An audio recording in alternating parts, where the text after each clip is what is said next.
good morning, good evening, good afternoon, something like that. All right, guys, so sorry for the bouncing around.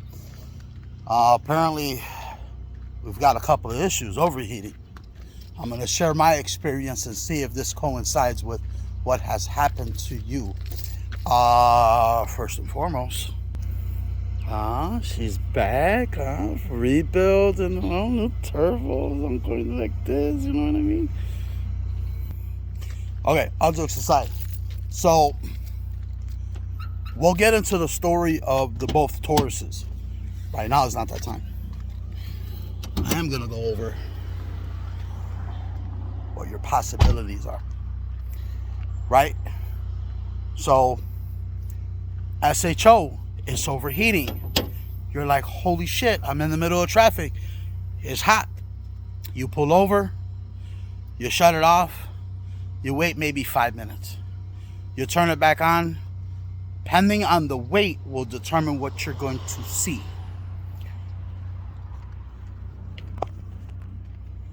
I'll follow along over here. This is what I mean. Okay, now I shut mine off for 2 minutes just to test the theory when mine overheated. And it was hot and it did this. Okay, again, this is my second SHO. I was already familiar with what was going on, and it was the fan control module. Outward we go.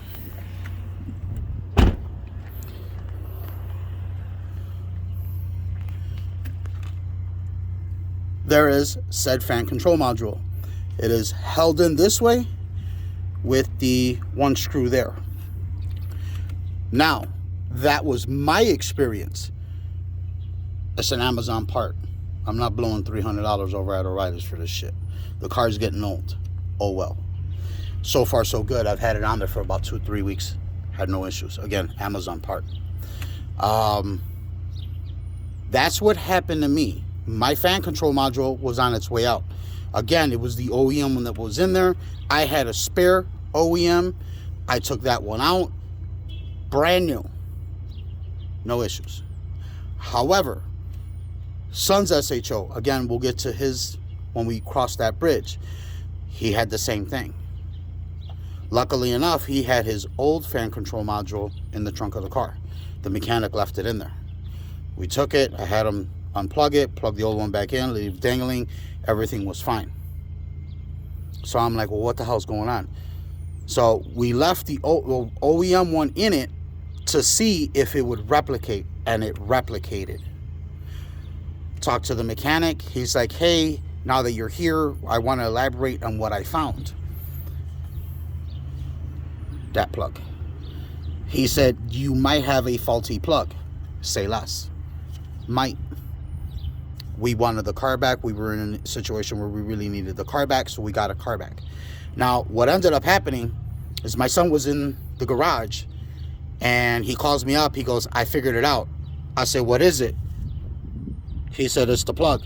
I said, okay, how did you come to this discovery? He said, the fans kicked on low like it's supposed to. I wiggled this. He goes, physically just touching the harness, turned them off. He goes, I wiggled it and it turned back on. So the harness, the actual plug itself was bad. There is a fix for it. You guys are not going to like the fix, unfortunately. Those of you that are very finicky, just like I am, especially when it comes to an OEM part, I expect part for part. O'Reilly's has the fix for it. It is a Motorcraft number. As a matter of fact, I may run to the garage. I'm going to pause it. Give me a second. Apparently the children are home. And this batshit fuck right here. I love you. I'm trying to love you, daughter. But you make it difficult. So, all bullshit aside, she is a good girl. She's a wrench turner. Let me go over this. And where is... Give me a second. Found it. That's your part number. What you're not going to like about this is that the original wiring is going to be a 6 gauge. A It's not going to be a 4. 4 is going to be too big. I should know. Deal with audio. 4 is too big. I had to use a wire ferrule. And that wire ferrule is good for 8 gauge. So the new harness is smaller than the OEM 6 gauge. Again, you guys aren't going to like it, but it is a fix. So ironically enough, my son is here. So it's dirty. Quit fucking with the car. If it's dirty, I could make it. No. Sorry about the foul language. Look what she makes me do. There's your fix. This is going to come with 4 wires. Okay? It's going to come with 1 on top, 1 on the bottom, and 1 off of each side. It's these that I was not happy with.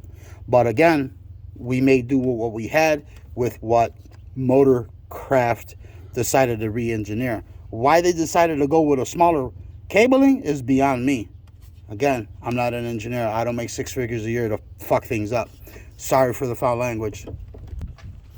So that's what did it. Once we repaired that, we had no issues. Okay? Should you guys come across another situation, which is a little weird, well, all of a sudden it overheats, and now you got 2 oxygen sensor codes. You had 3 codes, correct? Yeah. So you had 2 oxygen sensors and something else? Yeah, something about it running richer than 2 oxygen sensors that were out. Okay.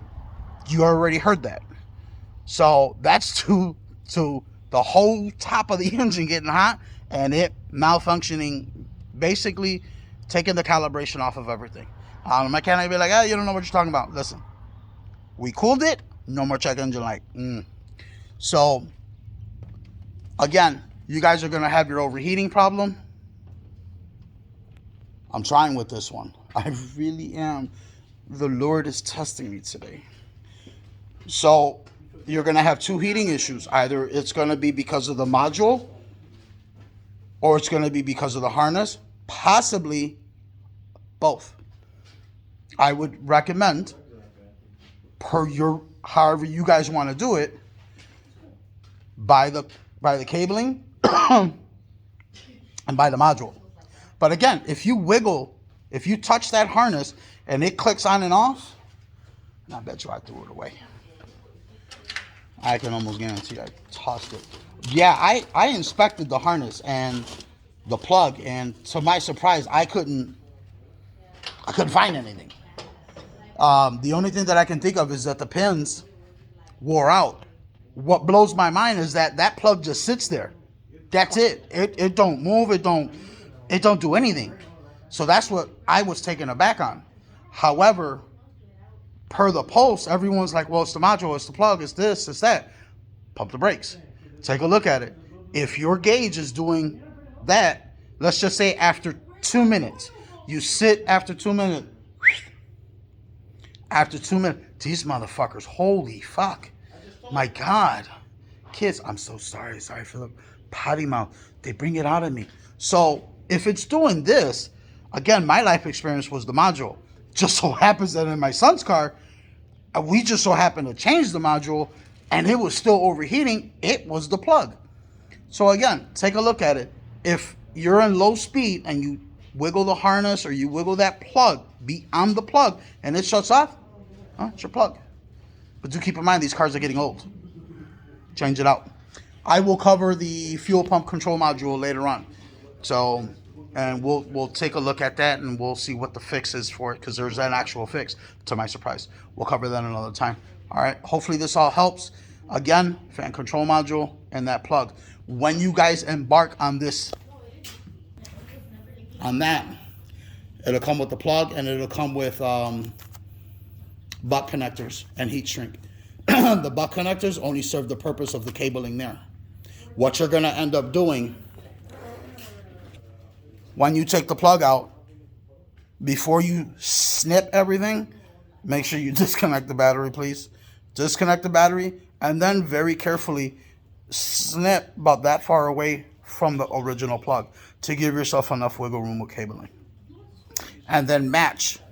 If you look at the old plug, match cable per cable. You're only going to use 3. The 4th one, there's no pin on it. If you look at your fan control module, you're going to see, or you look at the old plug, you're going to be like, yeah, there's a hole, but there's no pin. There's no connector for it. Okay? So hopefully this helps. If you have any more questions, if you have any concerns, if I said something wrong, let me know. I'll let your boy.